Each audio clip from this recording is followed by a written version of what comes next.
স্বাগতম সবাইকে আমার ভিডিওতে। এখানে ডিজেল ইঞ্জিনের সাহায্যে ধান বাগানো হচ্ছে। এখানে ব্যবহার করা হয়েছে চানসাই এল 28 ঘোড়া ডিজেল ইঞ্জিন। ধানের হলার সেট 2 নম্বর হলার। এখানে সামনেই আর ক্লিনার দেওয়া হয়েছে যাতে ধুলাবালি প্রবেশ না করে।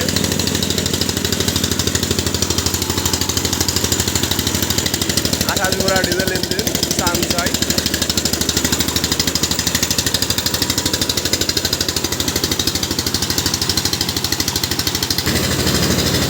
তো ধন্যবাদ সবাইকে। আর আরও এরকম ভিডিও পেতে হলে ইউটিউব থেকে দেখে থাকলে অবশ্যই চ্যানেলটিকে সাবস্ক্রাইব করুন এবং ফেসবুক পেজ থেকে দেখে থাকলে অবশ্যই পেজটিকে ফলো করুন। ধন্যবাদ সবাইকে। ধান বাগানো হয়ে গেছে, এখন মেশিন বন্ধ করে দিল।